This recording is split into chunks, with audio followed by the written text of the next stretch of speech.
नमस्कार। Welcome to वेदव के YouTube platform पर आप सभी का स्वागत है। आज से हम शुरुआत करने वाले हैं मेंसुरेशन की। यह बहुत ही इम्पोर्टेंट टॉपिक है और कोई भी एग्ज़ाम हो जिसमें अगर क्वांट पूछा जाता है तो मेंसुरेशन वहाँ पे ज़रूर मेंशन होता है। और अगर बात करें एसएससी जैसे एग्ज़ाम में तो उसका मेंसुरेशन का वेटेज बहुत ही ज़्यादा होता है। अगर मेंस में देखें तो वहाँ पे हमको कम से कम 8 से 9 या 10 क्वेश्चन तक ही आ सकते हैं। और प्री की बात करें तो 25 क्वेश्चन में 2 या 3 क्वेश्चन इसके जरूर रहेंगे।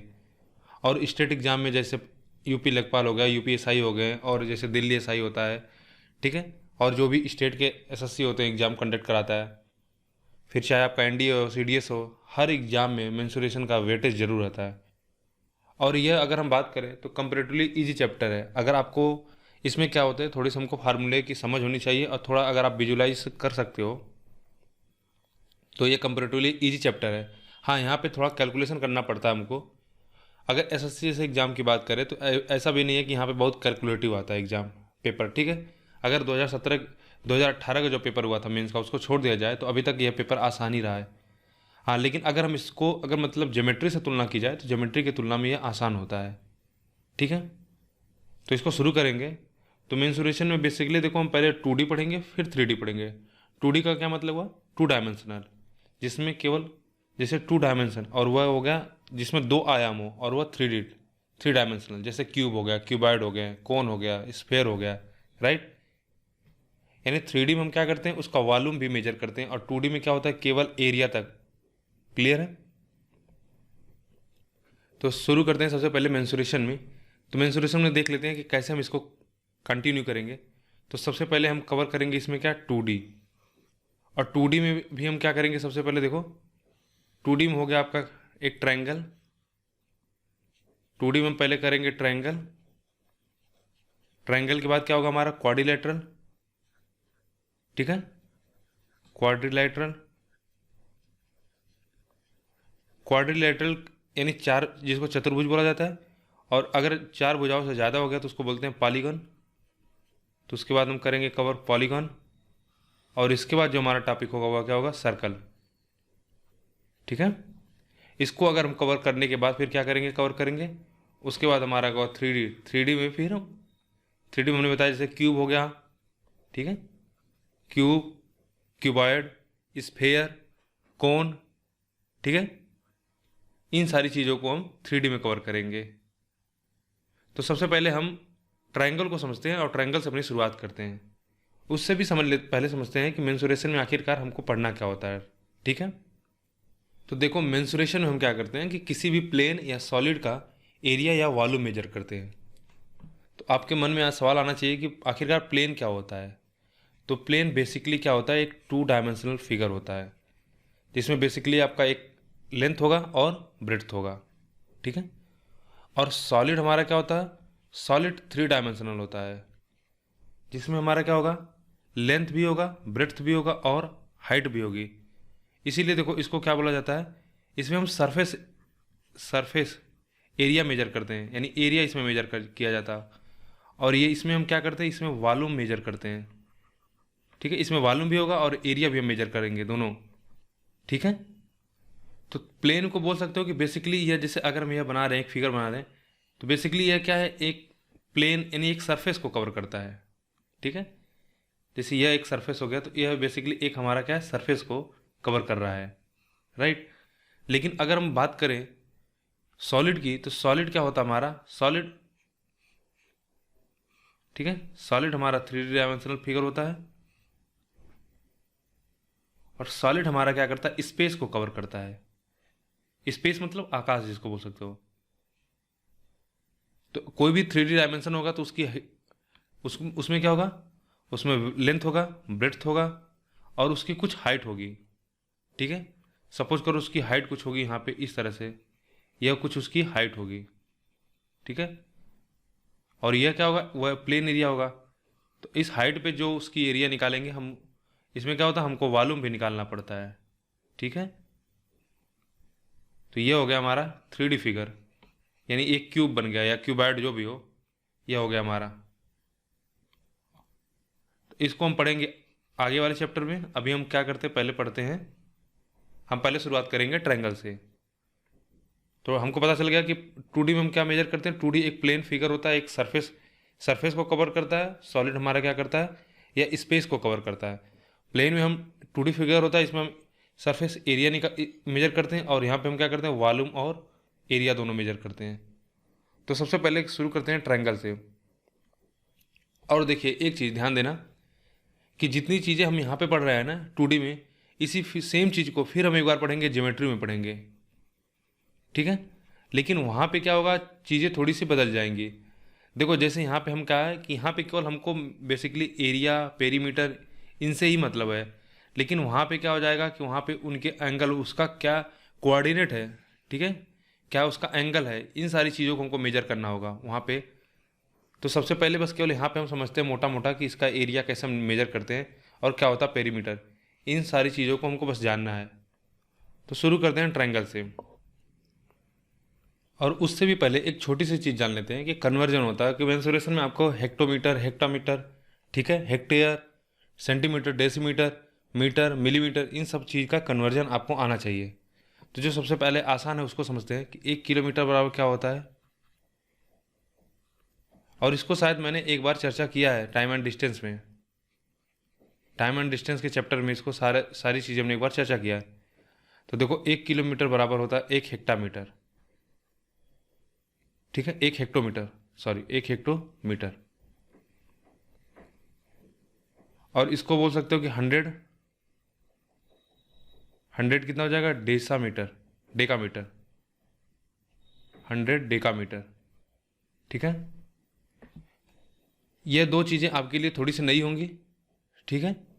इसके आगे देखिए, ये तो आप जानते हो कि 1000 बराबर कितना हो जाएगा, सेंटीमीटर, 1000 मीटर हो जाएगा, ठीक है। ये मीटर दोनों लिखा जाता है, बार बार मुझे इस तरह के मीटर लिखने की आदत पड़ गई है, दोनों स्पेलिंग शायद सही होता है, ठीक है। और ये कितना हो जाएगा, 10,000 डेसीमीटर, ठीक है। और अगर इसको सेंटीमीटर में कन्वर्ट करें तो देखो 1000 मीटर हो गया, और सेंटीमीटर में करेंगे तो 10 की पावर 2 सेंटीमीटर। इसको हम डायरेक्ट सीएम लिख देते हैं इस तरह से। और मिलीमीटर में इसको कन्वर्ट करेंगे तो कितना होगा बताइए। या इसको पहले हम इसको ब्रेक कर दें, इसको हम लिख सकते हैं कितना, 1 लाख लिख सकते हैं, 3 और 2 5, 1 लाख हो जाएगा, ठीक है। इसको हम इसी तरह से लिखें,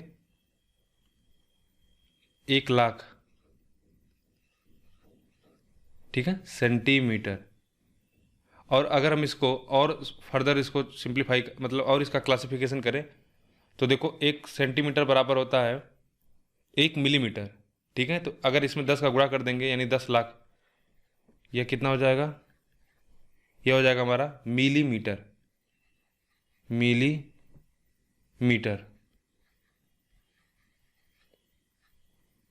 तो अब यहाँ से जो समझने वाली चीज़ है उसको समझ लीजिए कि यह तो हुआ पूरा कन्वर्जन टेबल। और इसके लिए कोई ट्रिक भी होता है, मुझे वह याद नहीं है कि हेक्टा डेसा ऐसे करके वो होता बोला जाता है ना उसमें। और इसमें अगर आप ध्यान से देखोगे तो यह क्या है, यानी देखो इस तरह से अगर हम कहें, इसको अगर हम इस तरह से याद करना चाहें तो याद कर सकते हैं।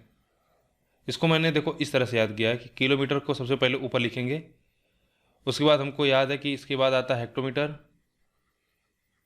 ठीक है। उसके बाद हमारा आएगा डेकामीटर, उसके बाद हमारा आता है क्या, सेंटीमीटर, सॉरी मीटर। उसके बाद आएगा सेंटीमीटर, डेसीमीटर। उसके बाद आएगा हमारा सेंटीमीटर, सेंटीमीटर। और उसके बाद हमारा आएगा मिलीमीटर, ठीक है। तो इस क्रम में याद कर लो कि अब इसी को देखो याद कर लेते हैं बहुत लोग, कुछ इसका एक ट्रिक होता है, मुझे वो याद नहीं आ रहा कि kilometre, hectometre, decametre, metre, decimetre, centimetre, millimetre. तो अब बस इस क्रम में आप इसको याद कर सकते हो, ठीक है। इसके आगे देखते हैं। और देखो अगर हमको इसके क्रम में, अगर यह क्रम आपको याद हो जाएगा 1 2 3 4 5 6 7, तो अगर एक चाहिए इसके आगे बढ़ना है तो बस 10 से गुणा कर देना है। इसके आगे बढ़ना है 10 से गुणा करना है, इसके आगे बढ़ते रहिए 10 से गुणा करते रहिए, तो जो भी चाहिए वो आपको याद हो जाएगा। और अगर यह पूरा आपको याद हो जाएगा तो जैसे किलोमीटर से पूछा जाए मीटर बताइए, तो यह कितना आ गया, 1 2 3 आ गया, तो 3 का गुणा कर दीजिए। लेकिन इस तरह से कन्वर्जन करने से अच्छा है कि आपको यह याद होना चाहिए। ठीक है, आगे बढ़ते हैं। यह आपको देखो बार बार आएगा। देखो इनकी संभावना बहुत कम होती है कि हेक्टोमीटर या डेकामीटर या डेसीमीटर, इन पे बहुत कम क्वेश्चन पूछा जाता है, कभी कभी कभार पूछा गया है, लेकिन यह जरूर आपको बार बार कन्वर्जन करने के लिए आएगा। 1 हेक्टेयर, तो 1 हेक्टेयर बराबर याद रखिए कि 10⁵ या इसको लिख सकते हैं 10,000, कितना होता है स्क्वायर मीटर। ठीक है, आगे बढ़ते हैं। अगला जो आपसे पूछा जाएगा 1 एकड़। ठीक है, 1 एकड़ बराबर कितना होता है, यह आपसे पूछा जाएगा। तो 1 एकड़ बराबर कितना होगा, यह होता, देखो इसको याद कर लीजिए, यह होता है 4047 स्क्वायर मीटर। ठीक है, मीटर। और बाकी जो भी चीज़ें हैं उसको हम बाद में जैसे आगे आएगा उसको हम समझ लेंगे। ठीक है, अगर कहीं और कुछ चीज़ें की ज़रूरत हुई तो उसको हम जब क्वेश्चन करेंगे तो वहाँ पे डिस्कस कर दिया जाएगा। और कुछ छोटी चीज़ें जैसे यहाँ पे √2 की ज़रूरत पड़ेगी, आपको इसका मान आना चाहिए। ये क्या होता है 414। √3 की वैल्यू कितना होती है, ये आपको याद हो गया होगा 1.732। √5 की वैल्यू ये होता है 2.236। ठीक है, और √6 की वैल्यू कितना होती है, ये होता है 2.45। तो इतना ही रखते हैं, बाकी जो भी चीज़ें आएंगी जो भी आपको नहीं पता होगा वहाँ पे डिस्कस किया जाएगा। अब शुरू करते हैं हम पहले ट्रायंगल अपना। ठीक है, सबसे पहला टॉपिक शुरू करते हैं ट्रायंगल। तो देखो ट्रायंगल की बात करें तो यह ट्रायंगल भी क्या होता है, एक पॉलीगन होगा।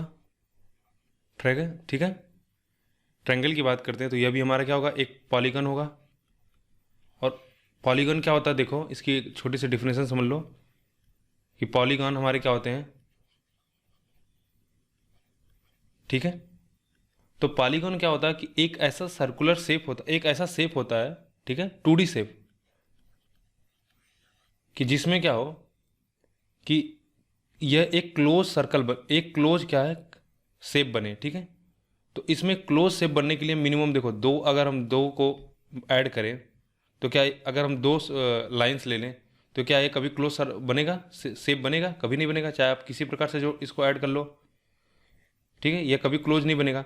तो हमको एक क्लोज शेप बनाने के लिए, 2D क्लोज शेप बनाने के लिए कम से कम 3 साइड की रिक्वायरमेंट होती है। तो हम कहेंगे कि जो सबसे शुरुआत में जो सबसे बेसिक पॉलीगन होगा वह क्या होगा, ट्रायंगल्स होगा। उसके बाद क्या होंगे, हमारे क्वाड्रिलेटरल होंगे।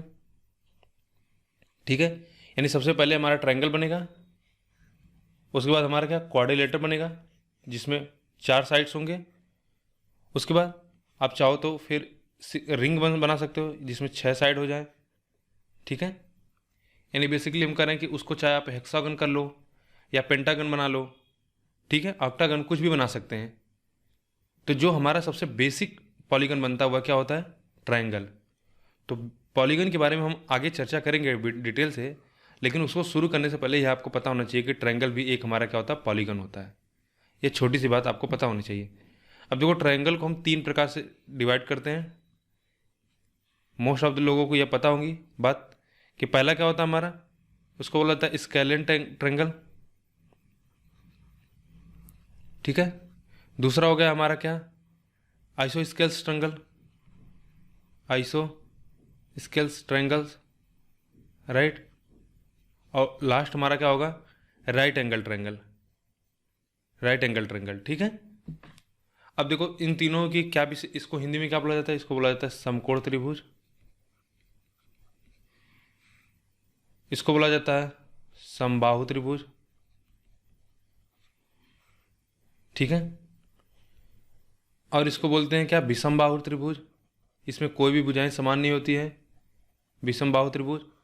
और एक हमारा बच गया कौन सा, आइसोस्केल ट्रायंगल, सॉरी इक्विलेटरल ट्रायंगल, यानी जिसमें सभी भुजाएं क्या हो, इक्वल हो। तो उसको बोलते हैं क्या, समबाहु, समबाहु। और इसको बोलेंगे समद्विबाहु। आइसोस्केल का मतलब दो, जिसमें दो कॉमन हो। यह हो जाएगा हमारा कितना, समद्विबाहु, जिसमें दो भुजाएं बराबर हों। ठीक है, तो सभी को एक एक करके हम चीज़ें समझते हैं। तो सबसे पहले हम स्केलियन ट्रायंगल को देखते हैं। तो बात करते हैं स्केलेन ट्रायंगल की। तो देखिए, स्केलेन ट्रायंगल का मतलब ही होता है क्या, विषमबाहु त्रिभुज। इसका क्या मतलब हुआ कि इसमें कोई भी साइड्स इक्वल नहीं होंगी, एक दूसरे से बराबर नहीं होंगी, यानी तीनों साइड क्या होंगी, डिफरेंट होगी। तो जैसे मान लो एक ट्रायंगल हमारा दिया ए बी सी, और इनकी भुजाएं हैं ए सी और ए बी, ठीक है। तो देखो, ट्रायंगल का कभी भी एरिया निकालने के लिए आए तो सबसे जो पहला और सबसे बेसिक तरीका होता है एरिया निकालने के लिए, एरिया को हम इससे डिनोट करेंगे अब से, वह होता है 1/2 इंटू बेस गुणे हाइट। ये हमारा बेसिक फार्मूला होता है। बेस इंटू हाइट पता चल जाए तो हम किसी भी ट्रायंगल का, वह चाहे आइसोस्केल हो, स्केलन हो, इक्विलैटरल हो, राइट एंगल ट्रायंगल हो, हम उसका एरिया निकाल सकते हैं। तो बेस फाइंड आउट करने के लिए जैसे हम किसी भी वर्टेक्स, मान लो ये सामने वाला वर्टेक्स है, अगर हम इसको बेस मान लेते हैं, बीसी को अगर मान लो हम बीसी को बोल रहे हैं, ये हमारा बेस है, तो बीसी को बेस मान लेते हैं, तो इस ट्रायंगल का हाइट हमको पता होना चाहिए। तो इस ट्रायंगल से अगर मान लो यहाँ से हम एल्टीट्यूड ड्रा करते हैं, ठीक है, एक परपेंडिकुलर ड्रा करते हैं हाइट, और यह हाइट अगर हमको पता चल जाए सामने वाले वर्टेक्स से, तो यह एच होगा। तो इसका एरिया आप बोल दोगे कि half B C into H. अब यह कुछ भी हो सकता है, आप कोई भी साइड मान सकते हो। अगर आप मान लेते हो कि ए बी, अगर मान लेते हो कि हमारा बेस ए बी होगा, तो इसके सामने वाले वर्टेक्स से यानी सी से आप इस पर परपेंडिकुलर ड्रा करो, और यह हाइट आपको पता होनी चाहिए। मान लो ये हाइट आपकी पी है, तो एरिया कितना हो जाएगा 1/2, बेस कितना लिए हो ए बी, और हाइट कितना पी, तो यह एरिया कितना हो जाएगा 1/2 ए बी इंटू पी। तो ये हमेशा आपको ध्यान रखना चाहिए कि कभी भी अगर हमको निकालना होगा तो हमको बेस पता होना चाहिए और उसका हाइट पता होना चाहिए। क्लियर है। अब आगे हमको एक महानुभाव के बारे में जानना है। उनका नाम था हीरोन्स, ठीक है, हीरोन। उन्होंने एक फार्मूला दिया था जिसको बोला जाता है हीरोन्स फार्मूला। उस फार्मूले से आप किसी भी ट्रायंगल का, यानी वह विषमबाहु, समबाहु, समद्विबाहु या समकोण त्रिभुज, ठीक है, किसी भी त्रिभुज का अगर हमको एरिया निकालना होगा तो हम उनके फार्मूले से बड़े आसानी से निकाल सकते हैं। तो उनका नाम था हीरोन, उन्हीं के नाम पे बोला जाता है हीरोन्स फार्मूला। इसको कभी कभी आप बुक में देखते होंगे कि हीरो फार्मूला करके इस तरह से लिखा रहता है। तो देखो, हीरोन्स फार्मूला क्या होता है उसको जान लीजिए। सबसे पहले आपको यह पता होना चाहिए कि किसी भी ट्रायंगल का पेरीमीटर कितना होता है। पेरीमीटर क्या होता है, तो पेरीमीटर होता है सम ऑफ ऑल साइड। तो यहाँ पे सम ऑफ ऑल साइड कितना हो जाएगा, ए प्लस बी प्लस सी। तो अगर हम कहें सेमी पेरीमीटर कितना होगा, तो सेमी का मतलब ही होता है हाफ। तो सेमी पेरीमीटर अगर आपसे पूछा जाए तो सेमी पेरीमीटर क्या हो जाएगा, इसका हाफ हो जाएगा, यानी a plus b plus c by 2। और इसी को जो हीरोन्स फार्मूला में एस से डिनोट किया जाता है, उसको किससे हम डिनोट करते हैं, एस से, ठीक है। तो हीरोन्स फार्मूला देखो क्या है, बिल्कुल आसान भाषा में समझिए कि हीरोन्स फार्मूला दिया गया कि अगर हमको एरिया ऑफ ट्रायंगल निकालना है तो s, s minus a, s minus b, s minus c under root में, यह उस ट्रायंगल का क्या होगा, एरिया होगा। उन्होंने यह एक फार्मूला दिया। तो इससे आप किसी भी ट्रायंगल को निकाल सकते हो। बस यहाँ पे आपको सेमी पेरीमीटर पता होना चाहिए। सेमी पेरीमीटर पता होने के लिए आपको तीनों साइड का सम पता होना चाहिए। क्लियर है। आगे देखते हैं, आगे देखते हैं। तो ये हमारा दूसरा हो गया फार्मूला। तीसरा फार्मूला देखते हैं। देखो, मेंसुरेशन, ज्योमेट्री, ट्रिग्नोमेट्री और अलजेब्रा यानी एडवांस मैथ की बात की जाए तो यहाँ पे अगर सबसे जो जरूरी चीज़ है वह है आपको फार्मूला याद होना चाहिए। और मेंसुरेशन और ज्योमेट्री तो खास तौर पे, अगर यहाँ पे आपको थ्योरम और फार्मूला बिल्कुल याद नहीं है तो आप क्वेश्चन कर ही नहीं पाओगे, राइट। जैसे जो अब हम अगला फार्मूला लिख रहे हैं, इस तरह के क्वेश्चन भी हमसे पूछे जाते हैं कि हमको एक ट्रायंगल दिया रहेगा, उसका मीडियन दे दिया जाएगा और उससे हमसे पूछा जाएगा इसका एरिया बताओ। तो पहले थोड़ी सी जानकारी जान लो कि मीडियंस क्या होते हैं। देखो, इन सारी चीज़ों को हम जब ज्योमेट्री करेंगे तो वहाँ पे समझेंगे पूरा, लेकिन यहाँ पे भी हम थोड़ा थोड़ा इसके बारे में जान लेते हैं कि मीडियंस क्या होते हैं। तो मीडियंस क्या होता है कि सामने वाले वर्टेक्स से जब हम इसके सामने वाली साइड पे, जैसे अगर ये वर्टेक्स ए है तो इसके सामने वाली जो साइड है बी सी पे, जब हम ड्रा करते हैं, एक लाइन ड्रा करते हैं और ये इसको क्या करें, इस साइड को इक्वली बाइसेक्ट करे, तो इसको बोला जाता है मीडियन। इस तरह अगर ये लाइन इसको ड्रा करते हैं तो ये इसको इक्वली बाइसेक्ट करता है, इस लाइन को बोला जाएगा, मान लो इसको ए मान लेते हैं, ई एफ, और यहाँ से एक हम मीडियन ड्रा करते हैं इस पॉइंट पे, ये हो गया हमारा, इसको ई एफ एच मान लेते हैं, ठीक है। तो ये होता है हमारा क्या है, ये हमारे होते हैं मीडियंस, सी एच, ए ई और वी एफ क्या है यहाँ पे, यह मीडियन है। और देखिए जहाँ पे यह एक दूसरे को इंटरसेक्ट करते हैं इस पॉइंट को बोला जाता है सेंट्रॉयड, इसको सी जी से हम डिनोट करते हैं, ठीक है, या कभी कभी ओ से या सी से अलग अलग प्रकार से इसको डिनोट किया जाता है। तो देखो अगर हमको दे रखा हो कि अगर मीडियन के लेंथ हमको दिया हो ट्रायंगल, मान लो कोई ट्रायंगल ए बी सी है, ट्रायंगल ए बी सी में अगर हमको दिया कि 3 मीडियंस हैं, इसको बहुत ही ध्यान से याद करिएगा, यह फार्मूला बहुत इंपॉर्टेंट है। 3 मीडियंस हैं और उनका लेंथ अगर हमको दिया है कितना, एक्स वाई और जेड, तो ट्रायंगल का जो एरिया होगा वह क्या होगा, देखिए जो ट्रायंगल का एरिया होगा सिमिलरली इसी प्रकार से हो जाएगा कि यहाँ पे जो एस है ना, यह सेमी पेरीमीटर है, तो इसकी एस की जगह पर मान लो इसको हम पी से डिनोट कर लेते हैं, ठीक है, पी से इसको डिनोट कर लेते हैं, तो P minus X, P minus Y, P minus Z, चूँकि ये सेमी पेरीमीटर नहीं होता है तो पी जहाँ पे पी क्या है हमारा, पी बराबर होता है x plus y plus z upon में 2, और यह आपको याद करना आसान होगा। और इसके बाहर कितना हो जाएगा, 4/3। ये बहुत ही इंपॉर्टेंट फार्मूला, इसको बिल्कुल याद कर लीजिए, ठीक है। और इस पे जब क्वेश्चन आएगा तो हम इसको सॉल्व करेंगे तो देखेंगे वहाँ पे यह फार्मूला एक्चुअली में आता कहाँ से है, कैसे यह डिराइव होता है। अभी के लिए बस आप इतना जानते रहिए कि अगर हमको मीडियंस दिया हो तो उसका अगर एरिया निकालना होगा तो 4/3 under root P, P minus X, P minus Y, P minus Z. अब आगे देखिए, आगे देखते हैं कि अगला कभी कभी हम देखो हमको कभी कभी क्या होगा कि दिया रहेगा मिड इन सर्कल, और इन सर्कल के बारे में दिया जाएगा या सरकम सर्कल के बारे में जानकारी रहेगी। तो अगर इन सर्कल के बारे में हमको दिया हुआ है कि मान लो इन सर्कल अगर हमको दे रखा है तो इन सर्कल का जो एरिया होगा वह क्या होगा, तो अगर इन सर्कल को मान लें इस तरह से डिनोट कर लें कि इन सर्कल को हम कहते हैं कि इन सर्कल का जो रेडियस है वह कितना है, इन सर्कल रेडियस को मान लो स्मॉल आर से डिनोट करते हैं। तो इन सर्कल क्या होता है इसके बारे में हमने आपको बताया था, कोऑर्डिनेट ज्योमेट्री में हम जब कर रहे थे तो वहाँ पे इसकी एक बार चर्चा हमने किया था। इन सर्कल क्या होते हैं, तो हमने आपको बताया था कि इन सर्कल में क्या होता है कि एंगल बाइसेक्टर जहाँ पे मीट करते हैं, ठीक है, जैसे मान लो यह एंगल है इसको बाइसेक्ट कर रहा है, इस तरह यह सामने वाला एंगल इसको कोई बाइसेक्ट कर रहा है और यहाँ पे इस एंगल को कोई बाइसेक्ट कर रहा है और यह मान लो किसी पॉइंट पे मिल रहे हैं, तो इस पॉइंट को हम क्या बोलते थे, इसको बोला जाता है इन सेंटर, ठीक है। और इन सेंटर यानी इस पॉइंट से अगर हम, और यह पॉइंट क्या होता है तीनों साइड के तीनों वर्टिक्स से क्या होता है इक्वल दूरी पे होता है, यानी यह दूरी हमारी आर होगी, यह भी दूरी हमारी स्मॉल आर होगी और यह भी हमारी दूरी कितना होगी, स्मॉल होगी, आर होगी, ठीक है। सॉरी इसमें उल्टा हम बोल दिए, इन सर्कल है ना वह सर्कम सर्कल में होता है। यहाँ पे क्या हो जाएगा, इसको एक बार ध्यान समझ लीजिए, यह हो जाएगा इन दोनों को मिला रहे हैं ना, तो यहाँ से इस पॉइंट से अगर इस पॉइंट को यहाँ पे मीट कराएंगे, यह आर होगा, यह हमारा आर होगा, इसको किसी दूसरे से हम सोचते हैं कि यह दूरी आर होगी, यह दूरी आर होगी और यह दूरी भी आर होगी, और यहाँ से अगर इसको हम सेंटर मान के एक सर्कल ड्रा करें तो यह ट्रायंगल की तीनों साइड को इस प्रकार से टच करेगी। तो इन सेंटर का मतलब हुआ कि इन सर्कल रेडियस, इन सर्कल रेडियस का मतलब क्या हुआ कि वह ट्रायंगल के अंदर बना हुआ है, ठीक है, इसीलिए इसको बोला जाता है अंतःवृत्त। क्या बोलते हैं इसको, हिंदी में बोलते हैं अंतःवृत्त, अंतःवृत्त।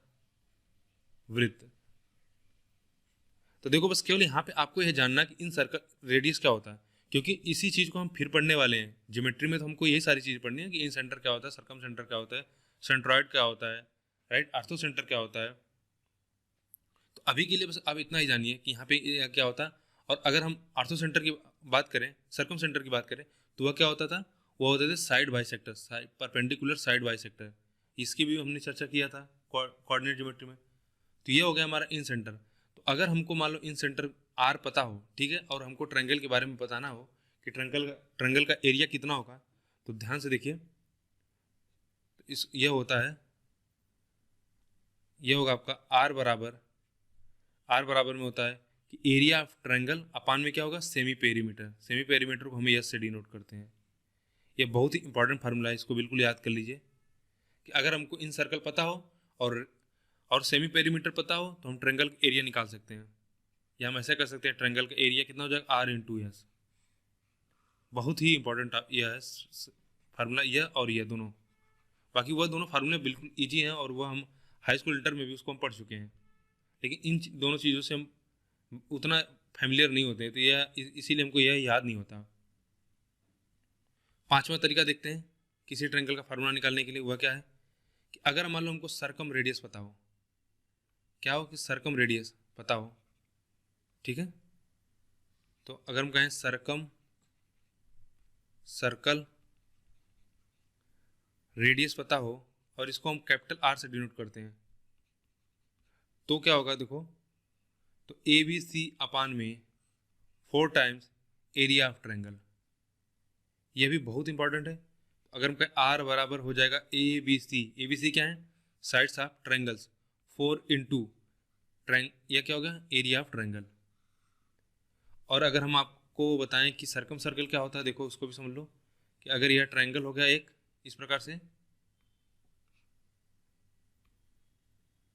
यह हो जाएगा हमारा मान लो एक सरकम सर्कल हो गया, तो इनके जो एंगल परपेंडिकुलर या साइड बाइसेक्टर होते हैं ना, कि परपेंडिकुलर भी और इनको बाइसेक्ट कर रहा हो, ठीक है। तो यह जिस पॉइंट पर मीट करते हैं इसको हम क्या बोलते हैं, इसको बोला जाता है सरकम सेंटर। इसको ओ से डिनोट करते हैं, किससे, ओ से। तो इसमें आप देखोगे कि इसमें जो खास चीज़ है कि जो इस सेंटर से, इस पॉइंट से इन तीनों के वर्टिक्स क्या होते हैं, इक्वल डिस्टेंस पे होते हैं, और यह जो दूरी होती है यही क्या होती है, सरकम रेडियस होती है। अब यानी इस पॉइंट को अगर हम एक सर्कल मान लें, एक सेंटर मान लें, और आर रेडियस का एक सर्कल ड्रा करेंगे ना, तो यह सर्कल इस ट्रायंगल के वर्टिक्स, तीनों वर्टिक्स से होके गुजरेगा। अगर इसके वर्टिक्स ए और बी और सी हैं, तो इसीलिए इसको बोला जाता है सरकम रेडियस। इसको हिंदी में बोलते हैं परिवृत्त। परिवृत्त, परिवृत्त से अंतर्वृत्त और परिवृत्त, ठीक है। और इसको बोला जाता है परिवृत्त केंद्र, और इसको बोलते हैं परिवृत्त त्रिज्या। तो यह हो गया हमारा फार्मूला कि अगर हमको यह पता हो, एबीसी पता हो, तो डिवाइड बाई 4 डेल्टा कर देंगे। तो यह हो गए 3 आपके 5 फार्मूले होते हैं आइसो स्केल में, क्योंकि इसमें निकालना सबसे टफ होता है आइसो स्केल में। और अगर सबसे आसान किस में होता है, राइट एंगल ट्रायंगल, उससे आसान इक्विलेटरल ट्रायंगल, आइसो स्केल ट्रायंगल। इन सभी में अगर हमको एरिया निकालना होता है तो कंपैरेटिवली इजी होता है, लेकिन इसमें हमको थोड़ा टफ होता है। तो इसके लिए आपको 5 फार्मूले, इन सभी को आपको याद करना होगा। देखो अगर आप सोच रहे हो कि इस 2 से काम चल जाएगा, तो कभी कभी हम जैसे बताया कि इस तरह के मीडियंस दे दिया जाता है या इन रेडियस सर्कल दे दिया जाता है, तो निकाल सकते हैं जितनी हमको जानकारी है 2 फार्मूले से।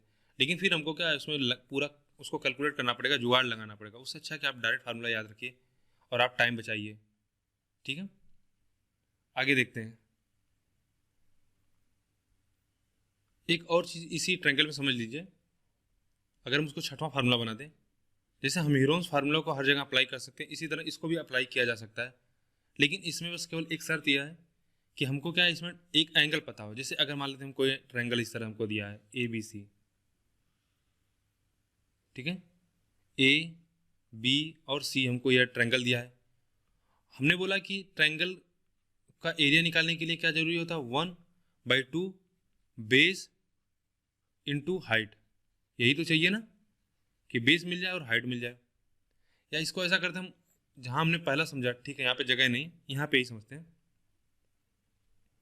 तो देखो अगर हमने बोला आपको कि अगर इस ये ट्रायंगल ए बी सी है, बेस आपने इसको बना लिया बी सी को, और अगर यहाँ से हम मान लो एक परपेंडिकुलर ड्रा कर दें इस तरह से, ठीक है, और मान लीजिए हमको बहुत ज़्यादा इसमें जानकारी न दी हो, केवल कोई मान लो यहाँ पे केवल हमको एक साइड दे रखा है, ए की साइड दे रखा है, ठीक है, ए बता रखा है कि ए के बारे में हमको जानकारी दिया है, और बस इस एंगल के बारे में जानकारी दिया है, मान लो यह एंगल थीटा दिया है, क्या तब भी हम निकाल सकते हैं इस पूरे ट्रायंगल के एरिया को, ठीक है। क्या हम निकाल सकते हैं इसकी एरिया को, निकाल सकते हैं। मान लो यहाँ पे हमको 2 साइड दे रखा हो, तो इसीलिए इसको हम आइसो स्केल में पढ़ते हैं। मान लो अगर ए और यह ए है और यह भी ए है, ठीक है, अगर यह भी ए है, यह भी ए है, या ठीक है, अभी मान लो इसको सब अलग अलग ही मान लो ए बी, तो बेस कितना हो जाएगा, आप कहोगे 1/2 इंटू बेस हमारा बी हो जाएगा। और देखो हाइट की बात करेंगे तो यह कितना हो जाएगा, आप लिख सकते हो इस हाइट को इसके रिस्पेक्ट में, ए के रिस्पेक्ट में। अभी हमने हाइट एंड डिस्टेंस पढ़ा पीछे वाले क्लास में, तो इसको हम कैसे लिखते थे डायरेक्ट बताओ, कि हम बोलते थे कि भाई इसमें किसमें ये हमारा न्यूमरेटर होगा और किसमें ये डिनोमिनेटर में आएगा। तो हमने जाना कि perpendicular by base, perpendicular by hypotenuse sine के फॉर्म में आता है। तो ये कितना हो जाएगा, ये हो जाएगा ए साइन थीटा। तो आपने डायरेक्ट बोल दिया कि यह जो फार्मूला आ गया यहाँ से 1/2 बी इंटू ए साइन थीटा, यह जो हमारा हो जाएगा क्या, ये हो जाएगा हमारा एरिया। तो यह एक तरीका और भी हो सकता है कि अगर हमको एंगल दिया हो तब भी हम एरिया निकाल सकते हैं आसानी से। तो इसको भी याद कर लीजिए, यह भी बहुत इंपॉर्टेंट है, ठीक है। और अगर आप इस चीज़ को, जैसे अगर मान लेते हैं कि इसको आपको याद करने में दिक्कत हो रही है, तो आप इस तरह से इसको समझ लो कि अगर कभी भी कोई ट्रायंगल दिया हो ना, ऐसे देखो इस चीज़ को ऐसे समझो कि अगर हमको मान लो कोई ट्रायंगल गिवन हो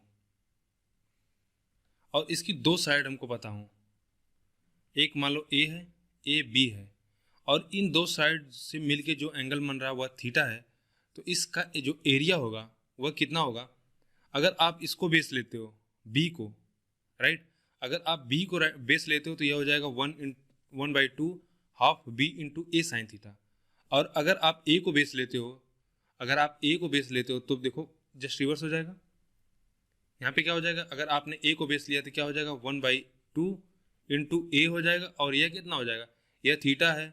अब इसके सामने वाली भुजा यह क्या हो गई, ये परपेंडिकुलर हो गई, यह हो जाएगा आपका हाइपोटेन्यूस। तो यह कितना हो जाएगा बी कॉस थीटा, ये कितना हो जाएगा, सॉरी बी साइन थीटा। तो देखो बात वही है ना, A B sine theta, A B sine theta. तो यानी अगर हमको दो एंगल, किसी ट्रायंगल की बात कर रहे हैं और उसमें दो साइड पता हो और उसके बीच में जो एंगल बन रहा है वह थीटा है, तो उसका एरिया होगा 1/2 हाफ, यानी हाफ ए इंटू बी साइन थीटा। बहुत ही इंपॉर्टेंट है, इसको ध्यान से बिल्कुल इसको आप मेमोराइज कर लीजिए। और मेमोराइज करने के साथ साथ आपकी अंडरस्टैंडिंग होनी चाहिए कि ऐसा क्यों हो रहा है, ठीक है। आप इसको कम से कम ये समझते रहो कि फार्मूला कहाँ से डिराइव होता है। आगे देखते हैं, अब बात करते हैं आइसोस्केल ट्रायंगल की। अब यहाँ से हमारी बात, यहाँ से हमको थोड़ा सा क्या होगा कि रिलेटिवली यह थोड़ा इजी होगा। तो दूसरा हमारा है आइसोस्केल ट्रायंगल, आइसोस्केल, आइसोस्केल्स ट्रायंगल। इसको क्या बोलते हैं हिंदी में, समद्विबाहु, ठीक है, जिसमें दो भुजाएं समान हो। तो एक ऐसा ट्रायंगल बना लेते हैं जिसकी दो भुजाएं हमारी क्या हो, समान हो, यानी इक्वल्स हो, जिनका मेजरमेंट क्या हो, इक्वल हो। तो मान लो एक ट्रायंगल ए बी सी हमको इस तरह से गिवन है, इसके वर्टेक्स हैं ए बी और सी, और मान लेते हैं इसमें दो साइड्स ए बी और ए सी क्या है, इक्वल्स हैं। यह इक्वल का साइन होता है। डबल अगर हम डॉट इस तरह से करते हैं तो इसको इक्वल का साइन बोला जाता है। और अगर मान लो इस तरह से हम इस एक सिंगल करते हैं ना, तो यह पैरेलल को डिनोट करता है। तो कुछ सिंबल से इनको जान लीजिए। तो इसको बोला जाता है, अगर मान लो यह ए साइन, यह ए है तो यह भी साइड ए है। तो देखो, और अगर तो इसका अगर हमसे पूछा जाए कि बताओ इसकी अगर एरिया निकालने के लिए तो कैसे निकालेंगे, देखो इसका एरिया निकालना बहुत ही आसान है। तो अगर हमने बोला कि दो इक्वल साइड्स ए है, मान लो तीसरी अनइक्वल साइड की इसकी एरिया की, ये साइड मान लो बी है, तो अगर इसका हमको एरिया चाहिए तो यहाँ से हम एक ड्रा कर लेते हैं क्या, परपेंडिकुलर। अगर हम इसको बेस मान लेते हैं तो सबसे पहला तरीका तो यही होगा, हमारा एरिया क्या होगा 1/2 इंटू बी ए इंटू बी, यानी अगर हम यह एच होगा तो एच बी इंटू एच हो जाएगा, बेस इंटू हाइट हो जाएगा। ये तो बिल्कुल बेसिक फार्मूला हो गया। दूसरा हम हेरोन्स फार्मूला लगा सकते हैं। अब देखो इन सारी चीज़ों को हम बार बार रिपीट नहीं करेंगे, एक बार ये आप दो चीज़ें तो यूनिवर्सल हैं, हेरोन्स फार्मूला और 1/2 हाफ बेस इंटू हाइट, ये सभी फार्मूले के लिए एप्लीकेबल होगा। अब बात करते हैं जो यहाँ पे यूनिक है उसको समझते हैं। तो पहला है कि अगर देखो आइसोस्केल ट्रायंगल में एक प्रॉपर्टी होती है, ये जान लीजिए, ज्योमेट्री पढ़ेंगे तो इसमें सीखेंगे कि जब हम सामने वाले वर्टेक्स से परपेंडिकुलर ड्रा करते हैं ना, तो ये इन दोनों साइड को क्या करता है, इक्वली बाइसेक्ट कर देता है। तो इसका मतलब क्या हो गया, यह b/2 हो जाएगा, यह b/2 हो जाएगा। और अगर मान लेते हैं यह जहाँ पे एल्टीट्यूड ड्रा कर रहा है यह पॉइंट डी है, तो B D equals to D C बराबर कितना हो जाएगा, b/2। क्लियर है। तो इसका जो एरिया होगा पहला, यह फार्मूला याद कर लीजिए कि इसका एरिया होता है b/4 अंडर रूट में 4a² minus b², b/4 under root में 4a² माइनस b², ठीक है। और अगर यह जानना चाहते हो यह कैसे आता है, देखो हमको ये चाहिए हाइट चाहिए और यह पता 90 डिग्री है।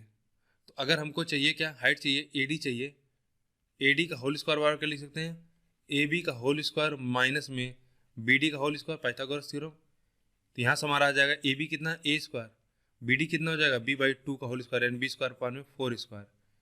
ठीक है, तो ये कितना आ जाएगा, बाहर आ जाएगा इस यानी 4a square minus B square upon में कितना हो जाएगा 2 अंडर रूट। अगर हम कर दें ये तो मिल जाएगा हमको ए बी, और हमको फार्मूला पता है कि 1/2 बेस कितना होगा बी सी, तो बी सी इंटू हाइट कितना होगा एच। तो बेस यहाँ पे कितना है गिवन हमको, कितना यह हमको गिवन है बी, और ये हाइट कितना मिली हमको अंडर रूट में 4a square minus B square upon में कितना 2। तो 2 से 2 गुणा कर देंगे तो 4, यही आ गया B by 4 under root 4a square minus B square. ठीक है, इसको आप डायरेक्ट याद करिए। ठीक है, ये आपके लिए एडवाइजेबल है। इस तरह से हम बार बार नहीं करेंगे, यानी हमको यहाँ पे आया तो हमको यहाँ से शुरू करना चाहिए क्वेश्चन करने के लिए, तभी हमारा क्या होगा, समय बचेगा। अगर पेरीमीटर की बात करें तो यहाँ पे perimeter a plus b plus c, तो यानी यहाँ पे a कॉमन है तो 2a प्लस बी हो जाएगा। ठीक है, और एल्टीट्यूड की बात करें, देखो यहाँ पे अगर यह चीज़ आपको हमें याद होना चाहिए कि जो यहाँ पे एल्टीट्यूड होगा यानी हाइट होगी वह कितना होगी, यह आपको याद होना चाहिए कितना होता है अंडर रूट में 4a square minus B square upon में कितना 2। अभी हमने निकाला यही एल्टीट्यूड कितना आ गया। ठीक है, यह हमारा आ गया था एडी, यहाँ पे लिखेंगे इसको एडी, यह आया था अंडर रूट में 4a square minus B square upon में 2। पेरीमीटर तो हमने बता दिया ए प्लस 2b, तो पेरीमीटर कितना आ गया 2a प्लस बी। ये तो सम ऑफ साइड होता है, ये तो आसान है।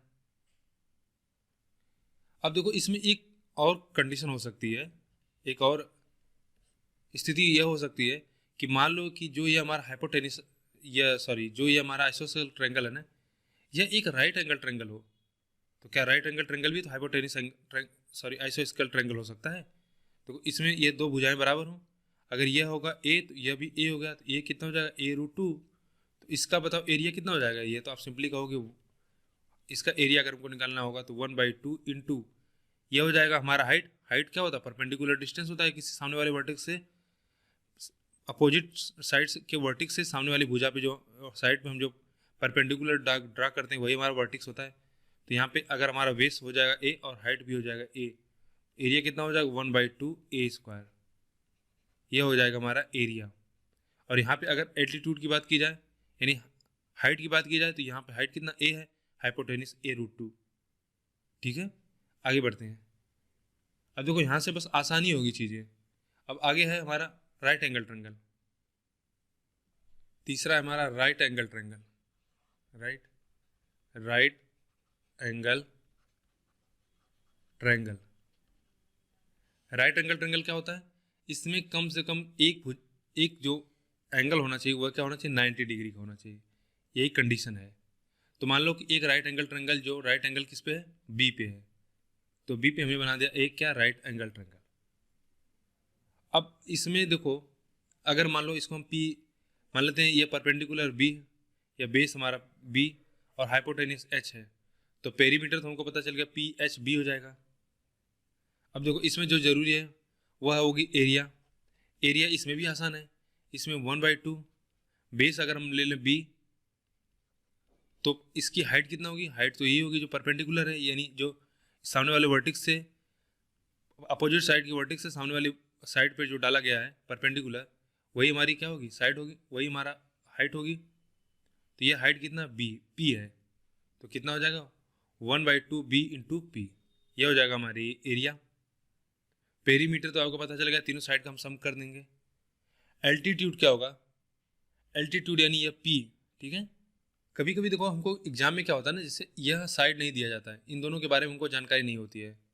जैसे इनके बारे में जानकारी होगा तो हम तो बिल्कुल तुरंत निकाल सकते हैं आंसर, लेकिन कभी कभी हमको क्या होता है कि इस तरह से दिया जाएगा जानकारी कि हाइपोटेनियस दे दिया जाएगा और यह हमको इसके बारे में हमको पता यानी सभी से जानकारी दे दिया जाए, और अगर यहाँ से बोला जाए कि इस वर्टेक्स से अगर सामने वाले हाइपोटेनियस पर हम एक एल्टीट्यूड ड्रा करते हैं यानी यह परपेंडिकुलर डिस्टेंस यह कितनी होगी, तो इसको भी जान लीजिए कि अगर हम इसको डी मान लें तो बी डी कितना होगा, ये बहुत इंपॉर्टेंट, इसको जानते रहिए। यह क्या होता है परपेंडिकुलर इंटू बेस बटा हाइपोटेनियस, ये बहुत इंपॉर्टेंट फार्मूला है, इसको बिल्कुल आप मेमोराइज कर लीजिए, कंठस्थ कर लीजिए कि बी डी अगर हमको पूछा जाए, और इसको देखो हम इसको भी, इसके बारे में भी हम ज्योमेट्री में पढ़ेंगे कि ये कैसे आता है, ठीक है। तो जब अभी हमको सिमिलरिटी वगैरह नहीं पढ़े हैं, तो कॉन्ग्रेस ट्रायंगल नहीं पढ़े हैं, तो सिमिलरिटी वगैरह जब वहाँ पढ़ेंगे तो वहाँ पे हम समझेंगे। अभी के लिए आपको बस यह याद करना होगा कि यह कितना होता है, यह होता है बी डी बराबर होता है पी बी इंटू एच, और यह आपको पता है हाइपोटेनियस का होल स्क्वायर बराबर क्या हो जाएगा, परपेंडिकुलर का होल स्क्वायर प्लस बेस का होल स्क्वायर। अब देखो इसमें भी इन रेडियस और इन सर्कल यानी और सरकम सर्कल का केस आता है, तो देखो उसको समझ लेते हैं। ये हमारा पहला हो गया, यह हो गया दूसरा, और तीसरी बात समझते हैं कि अगर हमको इन रेडियस दिया हो, ठीक है, इन रेडियस के बारे में अगर हमको जानकारी, अगर हमसे पूछा जाए कि इन रेडियस बताओ क्या होगा, तो देखो इसको याद रख लेना कि P plus B minus H divided by 2, ये हमारा क्या होगा, इन रेडियस होगा। ये हमेशा याद रखना, ठीक है। और अगर हमसे पूछा जाए कि बताओ सरकम रेडियस क्या होगा, एक इक्विलैटरल ट्रायंगल में सरकम रेडियस को हम क्या मानते हैं, कैपिटल आर से, तो कैपिटल आर बराबर हो जाएगा आपका एच बाई 2, हाइपोटेनियस का आधा होता है। अब देखो सरकम रेडियस कैसे बनता है, ये पहले बताइए आप। सरकम रेडियस हम कैसे ड्रा करते हैं, ठीक है। तो सरकम रेडियस का जो सरकम रेडियस समझिए, सरकम सेंटर जो हमको मिलता हुआ कैसे मिलता है कि साइड्स के परपेंडिकुलर से, बाइसेक्टर से। तो देखो अगर एक दूसरा फिगर बना लेते हैं, यह एक ट्रायंगल है ना, तो इस तरह से अगर हम इसके बाइसेक्टर को परपेंडिकुलर ड्रा करें और यहाँ से इसको ड्रा करें और यहाँ से एक ड्रा करेंगे, तो यह पॉइंट यहाँ पे मीट करता है, यह हाइपोटेनियस के मिड पॉइंट पे मीट करता है। और यहाँ से जब एक हम सेंटर बनाते तो वह सर्कल बनाते तो वह सर्कल इस प्रकार से जाएगा, तीनों साइड को, तीनों वर्टिसेस को टच करेगा, और उसका जो सेंटर होगा सरकम सेंटर का, वह क्या होता है, मिड पॉइंट होता है। तो इसीलिए सरकम रेडियस यानी ये हमारा क्या हो जाएगा, यह आर हो जाता है। सरकम रेडियस क्या हो जाता है, एच बाई 2 होता है। और जो इन रेडियस होता है यानी जो इसके अंदर बनता है, ट्रायंगल अंदर बनता है वो, यानी एंगल बाइसेक्टर से जो बनेगा हमारा, इसको हम किसी दूसरे पॉइंट से डिनोट करते हैं, मान लो इसको रेड से कर लेते हैं कि जो यहाँ पे पॉइंट बनेगा ना, जो इनके एंगल बाइसेक्टर से बन रहा है यह पॉइंट, जो यह हमारा हुआ हाइट, यानी यह जो हमारा स्मॉल आर हो गया, इसको बोला जाता है इन सर्कल, तो यह हमारा इन रेडियस हो गया, तो यह बनेगा हमारा अंदर। तो इन रेडियस अगर हमसे पूछा जाए तो इन रेडियस के लिए फार्मूला याद करिए, रखिएगा कि इन रेडियस हमारा आर बराबर होता है P plus B minus H divide by 2। और अगर हमसे सरकम रेडियस पूछा जाए तो ये कितना होता है, एच बाई 2। तो ये दो फार्मूले बिल्कुल आपको याद होने चाहिए, ये दोनों बहुत ही इंपॉर्टेंट है। और आखिरी बात करते हैं लास्ट ट्रायंगल की, वो हमारा क्या है, आइसोस्केल ट्रायंगल। और देखो यहाँ पे भी एक फार्मूला, तो वो हमारे लिए यहाँ पे भी रहेगा एप्लीकेबल। कौन सा, जो हमने सीखा था 1/2, अगर एंगल पता हो, लेकिन यहाँ पे राइट एंगल ट्रायंगल में हमको इसकी रिक्वायरमेंट ही नहीं पड़ती है, ठीक है, यहाँ पे हमको उसकी जरूरत नहीं पड़ती है। आगे देखते हैं, आखिरी बचा हुआ उसको समझ लेते हैं, इक्विलैटरल ट्रायंगल, समबाहु त्रिभुज आखिरी है, यानी चौथा ट्रायंगल हमारा इक्विलैटरल ट्रायंगल, इक्विलैटरल, ठीक है, इक्विलैटरल क्या लिख रहे हैं,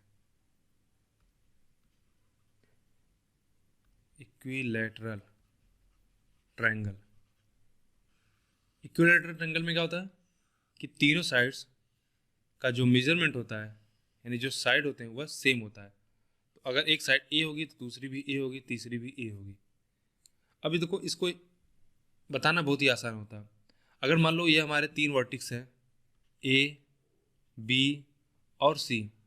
अगर इस सामने वाली भुजा से, ठीक है, हम एक एल्टीट्यूड ड्रा करते हैं या एक परपेंडिकुलर, जब परपेंडिकुलर यानी जो हमारा हाइट होता है ना, उसी को एल्टीट्यूड बोला जाता है। तो इस पॉइंट से अगर हम सामने वाले पॉइंट पर परपेंडिकुलर लाइन ड्रा करते हैं तो यह होता है हमारा एल्टीट्यूड। तो जो इक्विलैटरल ट्रायंगल में आर्थो सेंटर, सरकम सेंटर, सेंट्रॉइड सभी क्या होते हैं, एक पॉइंट पे होते हैं। इसको हम ज्योमेट्री में समझेंगे, ठीक है, इसको हम ज्योमेट्री में पढ़ेंगे। तो यह हम जानते हैं कि अगर यह एल्टीट्यूड होगा तो यह मीडियन भी होता है। जो एक इक्विलैटरल ट्रायंगल में क्या होता है, मीडियन और इक्विलैटरल ट्रायंगल दोनों बराबर होते हैं। तो इक्विलैटरल यानी मीडियन क्या होता है, मीडियन जो सामने वाले साइड को इक्वली डिवाइड करें, और एल्टीट्यूड क्या होता है, जो परपेंडिकुलर ड्रा हो। और ये हमने उसमें भी देखा कि आइसोस्केल ट्रायंगल में और देखो इसको जब मैं बता जब हम पढ़ेंगे ज्योमेट्री तो वहाँ पे एक ट्रायंगल की प्रॉपर्टी होती है कि अगर यह दो साइड बराबर हो ना, तो अगर यहाँ से हम इसको परपेंडिकुलर ड्रा करते हैं तो यह लाइन को इक्वली डिवाइड करता है। तो इसीलिए हम इसको बोल सकते हैं कि यह हमारा एल्टीट्यूड भी होगा और क्या होगा, मीडियन भी होगा। मीडियन क्यों होगा, क्योंकि यह लाइन को बाइसेक्ट कर रहा है इक्वली। एल्टीट्यूड क्यों होगा, क्योंकि यहाँ से हम सामने वाले से इस पर परपेंडिकुलर ड्रा कर रहे हैं, तो यह हमारा हाइट है। तो इसमें भी क्या होगा, मीडियन और एल्टीट्यूड इक्वल होता है, तो यह भी ए हो जाएगा, यह भी ए होगा, यानी आप कह सकते हैं a/2 होगा, यह भी हमारा a/2 होता है। ठीक है, तो यहाँ से हमको एक चीज पता चली कि देखो हमने निकाला था कि अगर हमारा आइसोस्केल ट्रायंगल में हमको पता चला था कि उसका जो हाइट होता हुआ कितना होता था। आइसोस्केल ट्रायंगल हमने निकाला, यहाँ पे लिख लेते हैं कि वहाँ पे हाइट हमने निकाला कितना आ गया था, अंडर रूट में 4a² - b², ठीक है, अपान में कितना, अपान में 2। अब देखो अगर यहाँ पे a और b तो सभी बराबर हो गए, वहाँ पे क्या था, यह b/2 के बराबर था ना, लेकिन यहाँ पे a और b इक्वल हो गए, तो सभी साइड बराबर होंगे। तो देखो अब क्या हो जाएगा, a की जगह पे b की जगह पे a रख दो तो यह हो जाएगा a², तो यह कितना हो जाएगा 3a², तो यह √3a/2 आ जाएगा। तो यहाँ पे एल्टीट्यूड क्या मिला, कितना मिला हमको, √3a/2। तो इसको याद कर लीजिए। तो इसको अगर हम डायरेक्ट लिख दे रहे हैं कि यहाँ से हमको जो एल्टीट्यूड मिलता है यानी जो हाइट मिलती है, अगर हम इसको h मान लें तो यह होता है आपका √3/2a। ठीक है, पहली चीज़। दूसरी चीज़, अब अगर हम एरिया निकालना हो तो कितना होगा, 1/2 बेस कितना होगा, सभी साइड किसी भी साइड से ले लो वो a होगा, इनटू हाइट कितना हो जाएगा, √3/2a। तो अब इसको देखो मैं डायरेक्ट लिखता हूँ, यह हमेशा आपको याद होना चाहिए इस तरह से, √3/4a²। ठीक है, तो जब भी अगर हाइट की एरिया की बात की जाए तो आपको ऐसे याद होना चाहिए कि आप इस तरह से डायरेक्ट लिख सको, √3/4a²। और देखो यह कोई बहुत बड़ी चीज़ नहीं है, जितना ज़्यादा आप क्वेश्चन करोगे ना, देखो एडवांस मैथमेटिक्स में मैंने बोला कि यहाँ पे क्वेश्चन करने की बहुत ज़्यादा रिक्वायरमेंट है, और अर्थमेटिक में कॉन्सेप्चुअल क्लैरिटी होनी चाहिए आपको। तो यहाँ पे जितना ज़्यादा प्रॉब्लम करोगे उतना ज़्यादा आपको क्या फ़ायदा मिलेगा, यानी आपका यहाँ पे क्या होगा, एक तरह से फार्मूला आपको रिवाइज हो जाएगा। पेरीमीटर क्या होगा, 3a हो जाएगा, यहाँ पे पेरीमीटर कितना हो जाएगा, 3a हो जाएगा, इसको तो कोई लिखने की जरूरत नहीं, सभी साइड का सम्स हो जाएगा। अब बात करते हैं इन सर्कल और, ठीक है, सर्कम सर्कल। यह चीज़ें बहुत इंपॉर्टेंट है, इन सर्कल और सर्कम सर्कल, इनको बड़ा बहुत ध्यान से समझना। तो अगर इन सर्कल हमारा r है तो यह हो जाएगा a/2/√3। और इसको भी आप समझ लीजिए, इसको भी हम समझेंगे कि देखो ज्योमेट्री में इसको भी हम समझेंगे कि यहाँ पे अगर हमारा सेंट्रॉइड होता है तो सेंट्रॉइड क्या होता है, मीडियन को 2:1 के रिस्पेक्ट में इसको डिवाइड करता है।